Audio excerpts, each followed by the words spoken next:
Alors aujourd'hui, on a la chance d'écouter Didier Malarino, qui est nouvellement directeur du GDS Eco Info, donc il vous racontera ce qu'est un GDS, etc. Et il va nous parler des impacts du numérique, impacts écologiques et globaux. Voilà, donc je ne sais pas si Karine, tu voulais présenter peut-être un peu plus en détail.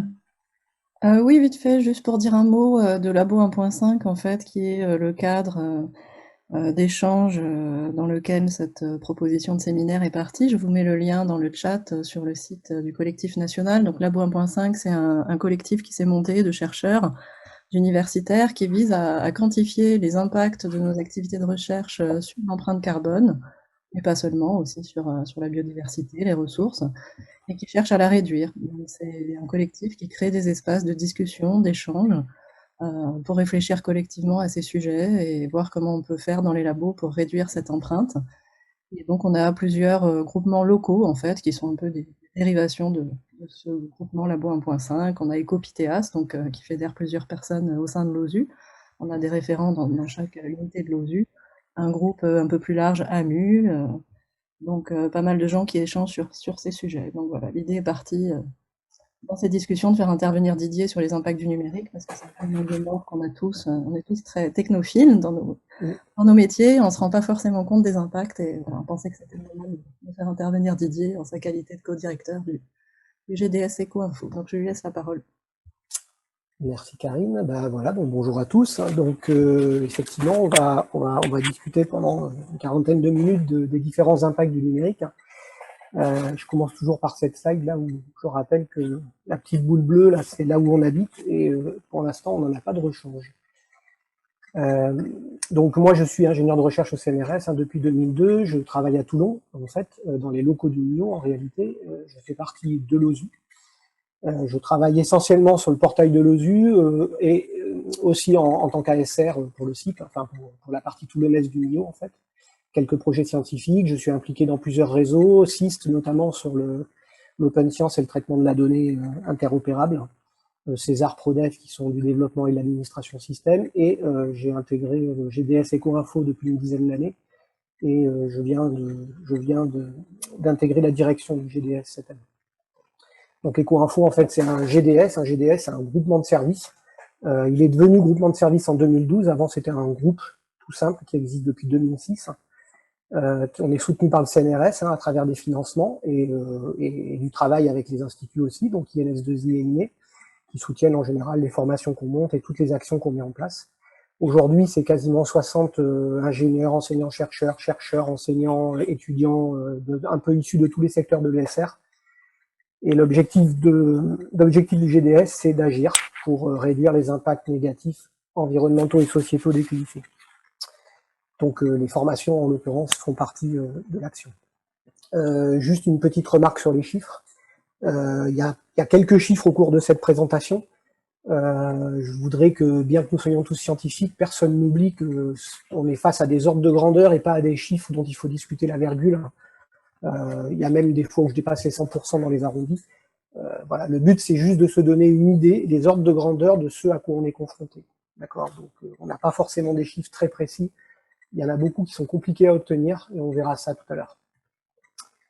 La présentation, donc, il y a quelques points globaux sur le contexte dans lequel on est actuellement. Pour moi, c'est la raison pour laquelle il faut agir en réalité. Le numérique, on va voir quels sont ses impacts, les outils qu'on utilise pour comprendre les impacts du numérique, les axes d'action qu'on peut avoir, mais aussi les freins qu'on peut avoir en termes essentiellement psychologiques, avant de conclure. Donc le contexte général, donc je pense qu'à peu près tout le monde est au courant des changements auxquels nous sommes confrontés depuis à peu près une centaine d'années, peut-être un peu moins. Les causes de ces changements sont très essentiellement humaines. On a une croissance démographique toujours très forte, qui est liée en grande partie au progrès qu'on a pu faire. Mais aujourd'hui, on est toujours sur une croissance à 2,6 personnes chaque seconde supplémentaire sur la planète. Pour alimenter, faire vivre et loger toutes ces personnes, et en fait, on passe notre temps à gratter des terres, à détruire des forêts et à consommer des énergies fossiles pour apporter de l'énergie à la fabrication des objets. chauffer nos habitats, produire de l'alimentation, qu'elle soit carnée ou non. Et donc tout ça, ça se paye au prix d'un certain nombre de conséquences, notamment la plus connue d'entre elles étant le changement climatique. Donc cette infographie vous rappelle à tous que depuis une vingtaine d'années, on est confronté à des modifications climatiques qu'on commence à véritablement percevoir, avec un cumul de records d'années chaudes sur les 20 dernières années, qui commence à devenir inquiétant, puisque en fait on est déjà en novembre 2020, on estimait être à plus 1,3 degré quasiment, et le fameux plus 1,5, lui, il est prévu pour 2024. Le fameux plus 1,5 qu'on n'est pas censé dépasser, hein, le type de Labo 1.5 l'indique, mais je pense qu'il est absolument clair pour tout le monde que vu l'inertie du système climatique qui est de l'ordre de 25 ans, le plus 1,5 bien évidemment sera dépassé. Donc évidemment ces tristes records de température sont liés à l'injection, essentiellement à l'injection de gaz à effet de serre dans l'atmosphère, donc à nos activités, hein, la combustion des énergies fossiles, cette énergie abondante et bon marché qu'on a sous la main et qui nous permet de vivre dans le confort, de fabriquer des objets avec une quantité qui n'a jamais été vue par ailleurs dans l'histoire. Donc on a évidemment le CO2, hein, le plus connu d'entre eux, on en a d'autres qui sont utilisés notamment dans l'industrie des semi-conducteurs, hein, les PFC et les SF6, qui sont des gaz fluorés, ou qui sont utilisés dans les systèmes de réfrigération par exemple. Donc là on voit bien sur cette infographie que on a eu pendant une longue période une certaine stabilité en termes de CO2, et que très récemment on a un pic qui a fait monter autour des 400 ppm le CO2, sachant que les eaux de gaz ont des pouvoirs bien supérieurs parfois de réchauffement à celui du dioxyde de carbone. Il y a un deuxième élément fort de mon point de vue qui n'est pas beaucoup abordé, qui est lié à la biodiversité. Il y a quelques années, les Allemands ont montré que on avait jusqu'à 80% sur le territoire des insectes volants qui avaient disparu. Je me rappelle que quand j'étais petit, on ne pouvait pas se déplacer en voiture sans avoir un pare-brise à nettoyer systématiquement. Aujourd'hui, c'est plus le cas, hein, les pare-brises sont propres. Bon, c'est pas scientifique, on est d'accord, mais en tout cas, factuellement, je pense qu'on peut constater qu'il y a une baisse des insectes. C'est mesuré hein, de façon scientifique, je donnais juste un ressenti pour corréler à ça. Donc évidemment, il y a évidemment des impacts sur les oiseaux, hein, puisqu'on estime qu'il y a 23% des oiseaux qui ont disparu de métropole. C'est les oiseaux spécialistes, évidemment, qui prennent en premier. Donc là, les biologistes seront mieux à même de parler que moi sur cette 6e extinction de masse. Hein. Mais on est dans une situation par rapport à la biodiversité qui est véritablement critique. Les causes essentielles sont la pollution, la disparition des terres et les pollutions chimiques. Hein. Donc il y a peut-être d'autres facteurs, le changement climatique intervient aussi, mais les causes essentielles sont probablement autour de ces éléments-là. Donc on est dans un contexte qui est quand même pas hyper drôle, hein, sachant qu'il y a d'autres éléments, hein, il y a évidemment les pollutions au plastique notamment, puisqu'on considère que 75% des déchets sont du plastique, hein, en tout cas sur les plages. On a tout un tas d'autres problèmes hein, sur l'artificialisation des sols, l'assèchement des terres, l'épuisement des ressources aussi, de façon générale, alors le pétrole, mais également les métaux qui sont utilisés pour fabriquer les objets. Enfin voilà, donc on est dans un contexte où on tire sur les ressources d'une façon relativement inappropriée. Alors pour mesurer ces éléments-là, il y a des choses un peu plus carrées. Donc il y a 2 indicateurs que j'ai retenu de vous présenter. Le premier, c'est un indicateur un peu global, hein, qui est intitulé le jour du dépassement, hein, le Footprint Network, hein, qui est édité par cet organisme. Hein. Ça donne une vision un petit peu globale sur la quantité de ressources que l'on ponctionne sur la planète, hein, et la capacité qu'a la planète de régénérer ses ressources, à la fois ce qu'on ponctionne en termes de ressources naturelles, mais aussi ce qu'on injecte par exemple comme CO2. Donc là, on estime que pour être dans une situation supportable par rapport à notre comportement actuel, il faudrait à peu près 1,7 planète. Si on regarde de façon plus précise par pays, le Qatar, il est plutôt autour des 5 planètes, et le Vietnam, il est presque raisonnable. Donc ça, c'est un indicateur un peu générique, hein, un peu global, on va dire, donc avec des dates de dépassement, hein, qui sont autour du mois de juillet, qui ont un peu reculé cette année grâce au confinement, mais c'est vraiment quelque chose de très ponctuel. Il y a un autre indicateur qui avait été mis en place par Rostom en 2009, hein, qui traite des limites planétaires et qui regarde de façon un peu plus par secteur, un peu plus précise, où on en est dans nos capacités de dépassement, donc sur le changement climatique, sur la biodiversité, ou sur les changements, l'artificialisation des sols, par exemple. Donc il y a des secteurs qui ne sont pas du tout analysés, et il y en a d'autres où on est déjà dans des zones de risque très élevées. Voilà, donc le contexte, pour moi, c'est plutôt ça.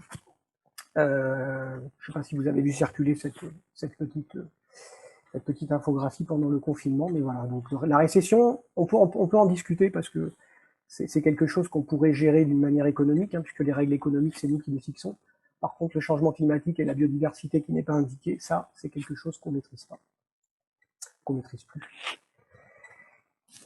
Donc, sur ce tableau global, hein, je vais essayer de vous montrer à quel point le numérique n'est pas aussi propre et aussi virtuel qu'on veut bien nous le vendre. Alors, le premier point, c'est essayer de se donner des ordres de grandeur de l'impact de différents secteurs.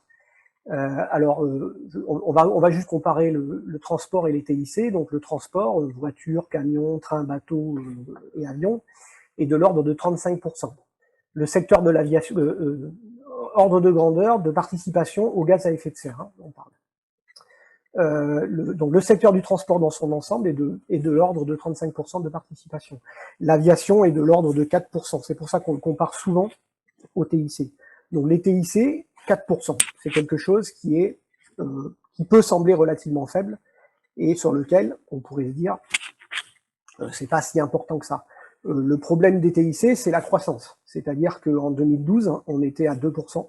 Aujourd'hui, on est à 4 ou un peu plus, et on estime un doublement d'ici à 8 ans, donc on passerait à 8% de la production de gaz à effet de serre. Ça, c'est des estimations, évidemment, comme d'habitude, c'est une estimation. Les progrès technologiques ou le freinage qu'on peut mettre en place autour de ça pourraient éviter qu'on en arrive là. Alors, le numérique, qu'est-ce qui se passe vraiment quand on se connecte à un centre de calcul, quand on utilise du mail, quand on publie quelque chose, quand on joue en ligne? Alors le numérique, c'est pas virtuel, évidemment. D'abord, la première chose, c'est qu'il y a du matériel. On a des matériels, des terminaux, des téléphones, des ordinateurs, des serveurs. On va avoir de plus en plus d'objets connectés, des montres, des chaussettes connectées, des parapluies connectés, des litières connectées, des frigos connectés. Donc beaucoup de choses. D'ailleurs, par exemple, des machines à café. Alors je ne sais pas si elle est connectée, mais en tout cas, la machine à café arbore un bel écran au milieu. Et donc voilà, on a du matériel numérique qu'il a fallu fabriquer. Ce matériel va communiquer à travers une infrastructure, donc soit à travers du sans-fil, hein, à travers des antennes relais, à travers du Wi-Fi, à travers du filaire. Et ces terminaux vont être interconnectés vers les data centers et les data centers vers les terminaux à travers tout un squelette sous-marin notamment, puisque 99% du trafic intercontinental passe par les câbles sous-marins. Il y a très peu de choses qui passent par les satellites. Hein. L'essentiel passe par des câbles sous-marins. On en pose actuellement 100 000 km par an. Et il y a déjà 1,5 million, enfin 1,2 million, 1,3 million de kilomètres sous l'eau. Voilà, donc ça c'est déjà une infrastructure matérielle assez conséquente, puisque un simple exemple, c'est Google. Google, c'est une quarantaine de bâtiments dans le monde pour à peu près 1 million de serveurs. La répartition, cycle de vie complète, j'entends. La répartition d'impact des gaz à effet de serre, elle est à peu près de 45% sur les terminaux, une trentaine de pourcents sur le transport de la donnée, et à peu près 25% sur les data centers. Donc en réalité, c'est plutôt les terminaux qui ont la part la plus importante, terminaux et objets connectés, qui ont la part la plus importante de l'impact matériel, de l'impact gaz à effet de serre. Pardon. La deuxième chose qui n'est pas virtuelle du tout, enfin si elle l'est en partie, mais c'est la volumétrie de données. Alors ces dernières années, le secteur qui a le plus augmenté, c'est la partie vidéo. Vous voyez là qu'en 2018, on était à peu près à 270 000 heures de vidéo. En 2019, on est à 700 000. Je ne sais pas les chiffres de 2020, mais je doute fort que ça ait baissé, surtout avec la période de confinement. Donc la vidéo, c'est quelque chose qui est assez gourmand, on va le voir tout à l'heure. On est à peu près à 29 téras publiés chaque seconde, et en 2018, on estimait que 90% des données qui étaient disponibles dans le monde avaient été créées dans les deux années précédentes.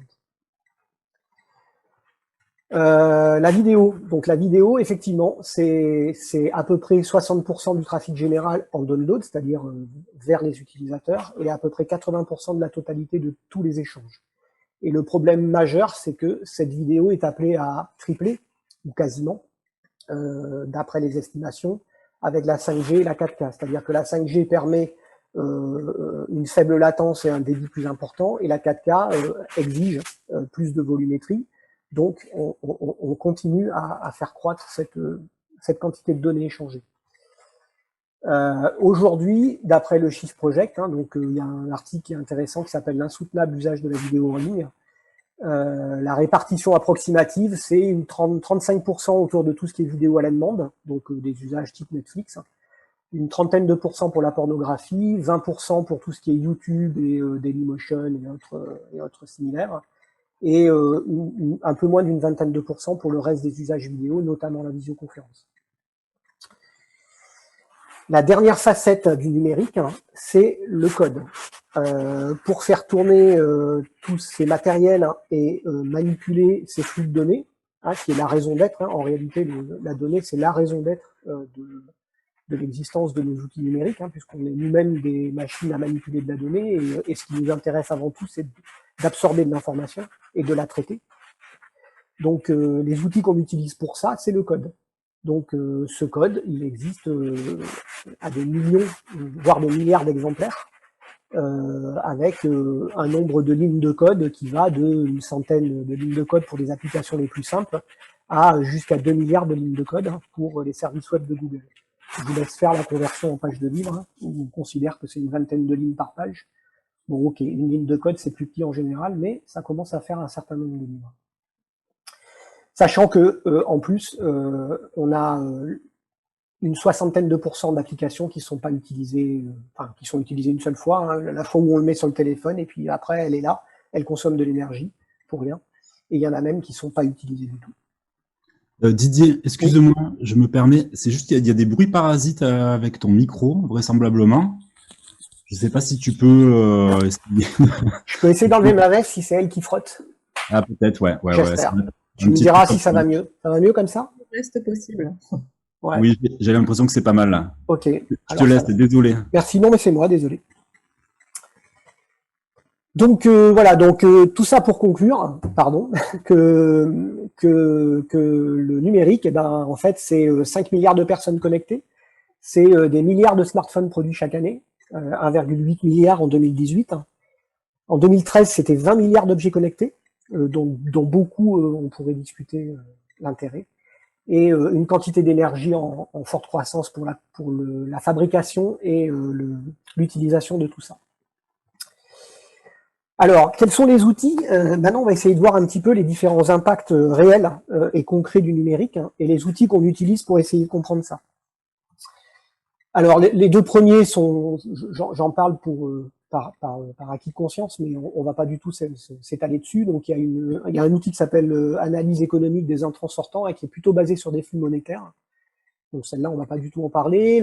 Il y a la notion de bilan carbone qui a été poussée et développée par l'ADEME, mais qui se concentre uniquement sur la partie bilan carbone. Et vous savez, enfin on l'a dit tout à l'heure, des pollutions, il y en a plein, des impacts environnementaux, il y en a plein, qui vont bien au-delà de l'impact carbone, puisque la disparition des espèces, elle n'est pas uniquement liée, par exemple, au bilan carbone. Et donc, il est intéressant d'utiliser des outils plus complets. Et un des outils qui est utilisé s'appelle l'analyse de cycle de vie, qui est un outil d'évaluation qui est normalisé, avec les ISO qui vont bien, et qui permet d'évaluer tous les impacts environnementaux d'un produit ou d'un service. C'est pas limité à un objet matériel. Ça permet donc de faire un bilan environnemental qui est multicritère et multi-étapes. Donc, cette analyse de cycle de vie se base donc sur la logique de cycle de vie, qui part de l'extraction des matières brutes jusqu'à la fin de vie de l'objet en tant que déchet. À chacune de ces étapes-là, on va définir les périmètres dans lesquels on va travailler, les objectifs de l'étude générale, décrire le cycle de vie avec précision, regarder les limites, d'accord, qu'on va s'imposer ou qu'on va avoir, qui vont être imposées, faire des inventaires à chaque étape, des entrants et des sortants, évaluer les impacts, et donner des résultats bruts et interpréter ces résultats. Donc les résultats bruts, c'est des choses comme ça. Ça, c'est l'exemple de l'impact environnemental d'un livre papier fabriqué en Asie et vendu en France. Donc on peut voir que par étape, on est capable, pour la fin de vie, pour la partie usage, la partie transport, on est capable d'évaluer les différents impacts sur la couche d'ozone, sur l'acidification des sols, sur l'eutrophisation, etc. D'accord? Donc on décide de quel type d'impact on regarde et sur chaque étape de la vie du cycle, on va regarder quelle est la répartition des impacts. On peut le faire par composant aussi. On peut regarder finalement quel est l'objet alors là, c'est plutôt sur une liseuse, mais quelle est la partie de ma liseuse qui va avoir le plus d'impact sur tel ou tel élément environnemental. D'accord? À partir de ces résultats-là, on va tirer des conclusions. C'est là que parfois il va y avoir des ambiguïtés en disant ah ben ouais, finalement l'impact est vachement moins important pour tel élément, donc c'est intéressant d'utiliser une liseuse. Donc, on va pouvoir orienter un petit peu en fonction de ce qu'on cherche à dire.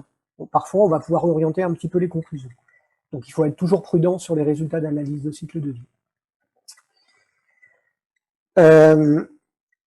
Donc avec ces outils, on va du coup être capable d'analyser et d'observer un certain nombre d'effets qu'on va considérer comme directs, des effets de premier ordre à l'échelle de notre cycle de vie. Donc le numérique, hein, on extrait des matériaux, on fabrique des objets, on les transporte, on les utilise et on en fabrique des déchets. Donc à chacune de ces étapes-là, on va avoir des impacts particuliers. Aujourd'hui, un smartphone contient une soixantaine de métaux, dont une partie sont considérés comme des terres rares, sont issus notamment de l'exploitation, de la sous-exploitation de mines principales. Par exemple, dans le cuivre, dans les déchets des mines de cuivre, on va aller extraire telle ou telle terre rare. Et pour les autres métaux pour les autres terres rares, c'est la même chose. Donc cette extraction nécessite évidemment déjà, même pour les matériaux normaux, nécessite beaucoup de main-d'œuvre, d'énergie et de produits chimiques pour en extraire les matériaux qu'on recherche. Les terres rares, c'est encore pire parce qu'en fait, on va devoir rebrasser une deuxième fois des quantités énormes de matériaux issus de la première extraction, de les retraiter avec des produits chimiques et énormément d'énergie parce que la rareté vient du fait qu'elles sont très diluées dans la quantité de matière qu'on va devoir passer. Donc du coup, on va conduire à des destructions de sites naturels, un épuisement de ressources évidemment, mais ça c'est intrinsèque au fait qu'on exploite les ressources, des pollutions particulièrement importantes sur des sites étendus, y compris dans les nappes phréatiques, des conflits armés comme on peut le constater en République du Congo, et l'énergie, je l'ai déjà dit. Donc l'un des deuxièmes impacts qu'on va rencontrer, c'est la phase de transport. Cette phase-là, elle intervient à plusieurs niveaux. Elle intervient pour transporter les matériaux bruts, mais elle intervient aussi pour transporter les objets manufacturés. Et enfin, elle interviendra une dernière fois, la plupart du temps, pour les déchets. Donc, on considère que le bateau est un moyen de transport relativement écologique, hein, je mets des guillemets, en termes d'impact carbone, parce que rapporté à la masse d'objets transportés, la quantité de CO2 émis est assez faible. Par contre, il y a d'autres impacts environnementaux liés au fait que ce qu'on brûle dans les bateaux, c'est plutôt les déchets des raffineries, que les bruits sur la faune marine sont relativement gênants et introduisent plein de problèmes pour la survie de la faune marine, et en plus qu'on déplace de grandes quantités de masse d'eau, d'un bout à l'autre de la planète, en créant là aussi des impacts sur la biodiversité. La phase de fabrication, elle aussi, a ses propres impacts. Alors là encore, hein, le travail des enfants, plusieurs émissions ont déjà dénoncé les conditions de travail en Chine, hein, avec certaines conditions qui s'apparentent à de l'esclavage. On a aussi pour la fabrication, voilà, pour la fabrication des composants microélectroniques, donc au-delà des conditions de travail pour la fabrication des objets finaux, on a aussi tout un tas de pollutions liées à la fabrication des objets électroniques. Un simple wafer, donc pour ceux qui savent pas, c'est des grosses galettes d'une trentaine de centimètres sur laquelle sont imprimés entre guillemets les composants électroniques, donc les microprocesseurs. Donc un wafer nécessite 8500 litres d'eau et 300 kg de produits chimiques. D'accord, donc pour en fabriquer, pour vous donner un exemple, on sort à peu près 5 milliards de puces électroniques pour alimenter les 80 millions de voitures qui sont fabriquées chaque année. Donc voilà, et je ne sais pas combien il y a de puces électroniques sur un wafer, mais ça fait un paquet de wafers. Et ça n'est que les voitures. Donc voilà, donc en règle générale, sur cette partie fabrication-extraction, on estime que pour un smartphone, par exemple, ça représente 5 fois la consommation de l'appareil. C'est-à-dire que le ratio, la part représentée de l'impact carbone par la fabrication et l'extraction est beaucoup plus élevée que la phase d'usage. Donc la phase d'usage, c'est celle qu'on connaît le mieux. Donc ça représente la consommation de nos objets pendant leur phase d'usage. Hein. Donc on estime aujourd'hui une croissance de l'ordre de 9% par an. Hein. Donc là, on va pas s'étendre là-dessus, mais il y a une répartition hein, entre les appareils professionnels, les serveurs, en terawatts là. Donc on a une consommation d'énergie qui est de l'ordre d'une 50aine de terawatts. Ça, c'est des données France, hein, 2015. J'ai voulu vous montrer aussi ce que représentait en termes d'impact carbone deux usages en fait. Ça, c'est extrait d'un document du Shift Project. Donc on s'aperçoit que en France, on a un impact carbone qui est très faible, hein, parce que on a la chance, entre guillemets, on pourrait discuter de la chance d'avoir des centrales nucléaires à côté de chez soi, mais en tout cas, en termes carbone, c'est extrêmement favorable. Donc, regardez une vidéo de 10 minutes chez nous, ça a un équivalent de 3 grammes, alors que si on fait ça aux États-Unis, on est plutôt à 50 et en Chine 70 grammes. Donc, pour un mail, c'est pareil, on a les mêmes rapports. Donc, qualifier un acte numérique en termes d'équivalent carbone, ça demande d'être attentif à l'endroit où on va estimer cet impact carbone. Donc on voit bien qu'en fonction des pays, on n'a pas le même impact carbone si on a une électricité décarbonée ou pas. Et ça, c'est que la phase d'usage, hein, entendons-nous bien. Parce que l'objet qui a été fabriqué en Chine, il a un impact carbone élevé parce que l'énergie produite par la Chine est carbonée, entre autres. La dernière phase directe, c'est la production de déchets. Donc à la fin de l'usage de nos objets, en fait, ils sont transformés en déchets. Ces déchets, alors on essaye de les recycler aujourd'hui. On estime à peu près à l'échelle mondiale une vingtaine de % qui rentrent dans des filières de recyclage. Donc ce qu'on appelle les déchets d'équipements électriques et électroniques, hein, les D3E. Donc les tonnes, c'est pas très significatif. Enfin, ça montre quand même qu'on produit beaucoup de déchets. Mais les tonnes, c'est pas très significatif par rapport au numérique parce que les D3E incluent aussi tout ce qui est électroménager. Donc les frigos, les machines à laver, les objets comme ça qui sont lourds, d'accord. Mais là où la problématique existe, c'est plutôt les problématiques de recyclage. Elles existent beaucoup plus sur la partie numérique, sur les cartes électroniques, sur les petits objets, les jouets, les chaussettes, les lunettes, les montres, tous les objets connectés qu'on fabrique. Aujourd'hui, on récupère au mieux dans les usines type écologique, hein, qui est une des seules usines en France à être capable de faire ce genre de travail. On récupère une vingtaine de métaux sur les 60 qui sont intégrés dans les smartphones, par exemple. La deuxième vague d'effets est plutôt liée à des effets qu'on considère comme indirects. Dans ces effets indirects, on va avoir des choses comme le télétravail, par exemple, ou les effets d'optimisation. sur la consommation d'énergie d'une voiture, sur la consommation d'énergie d'une chaudière, sur l'optimisation des transports. Ça, c'est a priori des effets plutôt positifs, hein, puisque le télétravail va diminuer les déplacements, et puis moins consommer d'essence, c'est a priori c'est moins pollué. Il y a des effets indirects du type obsolescence qui conduisent à du renouvellement, ça c'est beaucoup moins positif. Et il y a d'autres effets indirects du type échec de la dématérialisation du papier. Vous êtes tous bien placés pour savoir que la consommation de ramettes papier n'est pas quelque chose qui est en diminution. La troisième catégorie d'impact, hein, enfin d'effets, on va dire, liés au numérique, hein, c'est ce qu'on appelle l'effet rebond.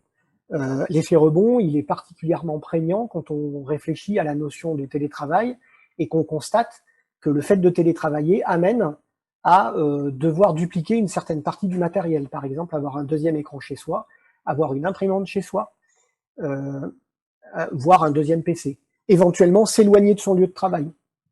Donc en fait, l'effet rebond, c'est une conséquence qui va s'opposer au gain qu'on a pu avoir dans la partie indirecte positive.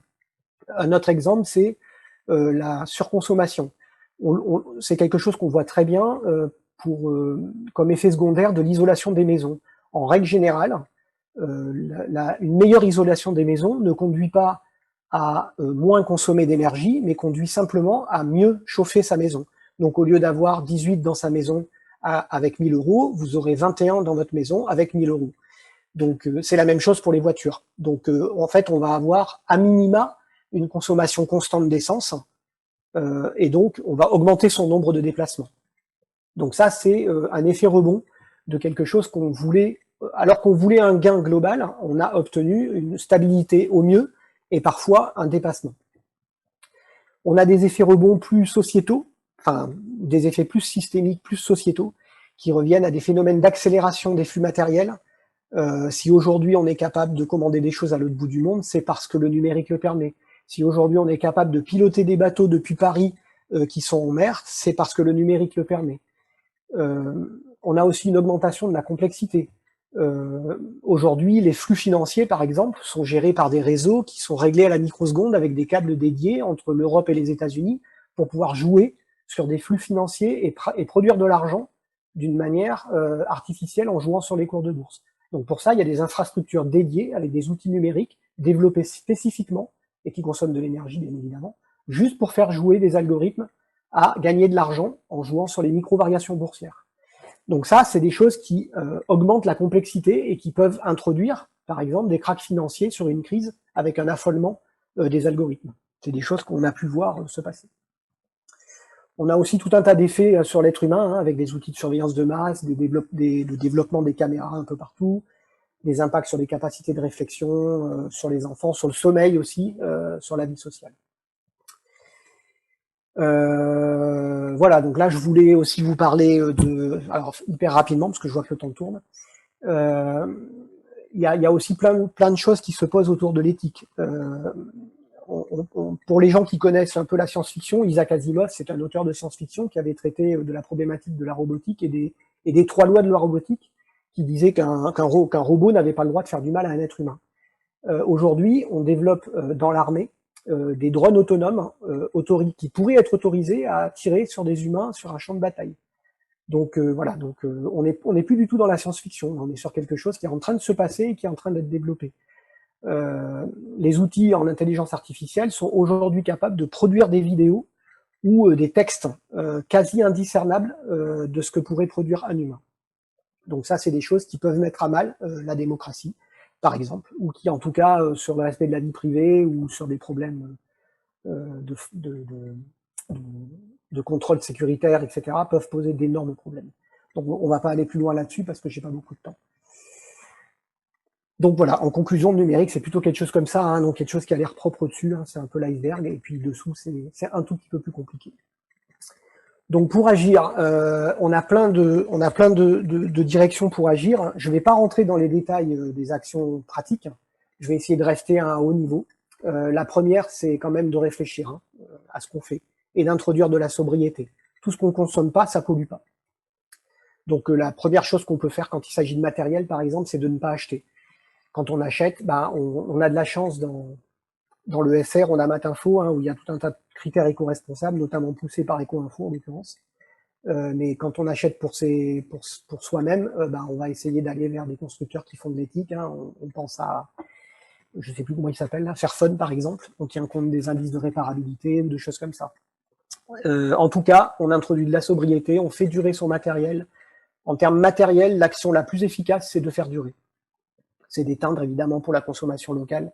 C'est donc de résister à l'obsolescence programmée, c'est de mutualiser, d'accord. Et si on est amené à recycler, à ce moment-là, on suit la filière officielle. Ne pas suivre la filière officielle, c'est être responsable de ces déchets là où on les a mis, d'accord. Donc ça, c'est un problème important. On peut agir sur les données également, en fermant le robinet des données inutiles, en relocalisant ces données. Ça, c'est un truc important. Si vous manipulez vos données, il ne faut pas les mettre sur Google Drive aux États-Unis ou sur Dropbox. Il vaut mieux les avoir sur un disque local. On peut faire de la science ouverte et du faire. Ça, c'est des choses importantes. C'est pas éco-responsable, mais l'acquisition d'une donnée, par contre, ça a un coût environnemental. Donc, perdre la donnée, c'est vraiment une des choses les plus idiotes qu'on puisse faire à partir du moment où on a eu un coût environnemental, type une campagne en mer ou le lancement d'un satellite. Donc, la bonne démarche à faire quand on a des données et qu'elles sont utiles, en tout cas, c'est de rentrer dans une démarche de science ouverte et d'interopérabilité. Donc, on peut agir également sur le code, de façon plus large que le code, sur le service numérique qu'on met en place, d'accord.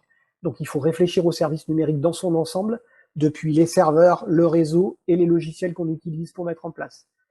Quand on réfléchit sur le code lui-même, il est pertinent d'essayer de consommer le moins de ressources possible, et ça ne veut pas dire qu'en allant vite, on consomme moins. Parfois, consommer beaucoup d'énergie peu de temps, ça coûte plus, environnementalement parlant, que de consommer peu d'énergie longtemps. Pardon. Donc on peut agir, alors là voilà, je voulais rappeler les petits gestes qu'on peut faire. Hein. Le mail, attention, c'est un peu greenwashing de dire tout le temps nettoyez vos mails. Je suis pas sûr que ce soit très efficace de repasser ces mails un par un pour les nettoyer. Peut-être qu'il vaut mieux les laisser dormir et les enlever une fois dans l'année, sans les relire. Le cloud, ne pas utiliser les choses distantes, hein, sinon on traverse l'Atlantique, par exemple, mais utiliser le cloud de son environnement professionnel, par exemple. Et pour les visios, ben voilà, comme vous faites tous aujourd'hui, on coupe les flux vidéo, en tout cas on minimise les flux vidéo. Donc ça, c'est des petits gestes faciles à faire et qui permettent d'agir un petit peu. Alors je vais aller super vite sur cette partie-là parce qu'en fait, je vais laisser la place aux questions. Je voulais quand même aborder la problématique des freins et des biais cognitifs qui nous empêchent d'agir. Alors, je vais juste donner quelques exemples. Hein. L'être humain, en fait, est constitué par tout un tas de biais cognitifs. Le premier, par exemple, c'est qu'on aime bien avoir tout de suite. Donc, on a du mal à résister aux sollicitations de la consommation. On a des biais de déni. Donc, on va refuser, par exemple, de voir certaines choses. Y compris quand on est spécialiste. On a des biais qui s'appellent l'aversion aux pertes. Donc la difficulté de décider d'accepter de perdre quelque chose. C'est-à-dire que si je vous donne 1 euro, vous allez être content, mais si je vous enlève 1 euro, vous allez être 2 fois plus mécontent que ce que vous avez été content quand je vous ai donné 1 euro. Donc ça, je le dis pour 1 euro, mais pour 100, ça sera encore pire. Et évidemment, on a des biais liés au fait de suivre le mouvement. Après, on a des biais collectifs. On est dans une société avec les réseaux sociaux qui utilisent nos propres biais individuels pour capter notre temps de cerveau disponible. Donc, notamment sur les réseaux sociaux, hein, le fait de pouvoir slider en permanence sur un Facebook ou un Instagram ou je sais pas quoi, ça, c'est vraiment, ça utilise un biais cognitif qui est que nous sommes avides d'avoir de l'information. Et donc, à partir de là, on vous en délivre tout le temps. Et donc, vous n'arrivez pas à vous arrêter. Et puis, on a, alors c'est pas vraiment un biais, mais on est face à un système qui est devenu de plus en plus complexe et sur lequel on a l'impression que c'est très difficile d'agir. Donc, des biais cognitifs, il y en a plein d'autres. Je vous ai mis quelques liens pour ceux qui reliront la présentation. Et à la fin de la présentation, il y a un gros codex avec plein de biais cognitifs, si ça vous intéresse de creuser ces aspects-là. Il y a aussi une très chouette étude qui a été faite sur les différents freins à l'action. et les réponses qu'on peut apporter à ça. Donc, si on se dit oh là là, mais on va jamais y arriver, en fait, si, on peut y arriver et on doit agir. D'abord, pour la bonne et simple raison qu'en fait, il suffit de convaincre 25% des gens pour arriver à faire un changement profond. Voilà, donc juste encore ce slide-là, je sais plus ce que j'ai encore après, ça on va le passer. On estime aujourd'hui que la part, la consommation globale d'un Français, en moyenne, c'est à peu près 11-12 tonnes par an. Sur ces 11-12 tonnes, il y a une dizaine de tonnes qui relèvent de la part collective et à peu près 2 tonnes qui relèvent de la part individuelle. D'accord ? Donc en fait, on peut agir que sur la part individuelle et la part collective, qui représente 60%, c'est pas 10 et 2, vous ferez le calcul, la part collective va demander des changements profonds au niveau de la société. Donc on a à notre portée une portion de ces 10 tonnes qu'il faut faire descendre, d'accord, puisqu'on est censé arriver à 2 tonnes équivalent carbone à 2050 pour être dans un mode soutenable. Voilà, donc là vous avez une répartition des efforts qu'il y a à faire pour vous, sachant que les plus gros efforts qu'on puisse faire à titre individuel, c'est le transport et l'alimentation. C'est les deux axes sur lesquels on peut agir le plus fortement. Donc ça, je laisse tomber. Ça, je laisse tomber. Rapidement, vous voyez un vol Paris-New York, c'est 1 tonne. Et vous voyez que la fabrication d'un écran, 24 pouces, c'est 350 kilos. C'est quand même 2 fois un vol Paris-Nice, par exemple. Un aller-retour Paris-Nice, c'est l'équivalent de fabrication et transport d'un écran. De fabrication d'un écran 24 pouces, par exemple. Donc le TGV, ça consomme pas beaucoup parce qu'on est dans une électricité décarbonée. Donc voilà, ma conclusion à moi, c'est plutôt les 7 R et pas les 5. Donc refuser, réduire, recycler, ralentir, quelque chose qui est important, réfléchir, mettre de la sobriété, faire sa part. Voilà, et puis je vous ai mis des liens, des sites institutionnels, voilà. Non, ben, merci beaucoup pour cette overview là, très intéressant sur les impacts du numérique.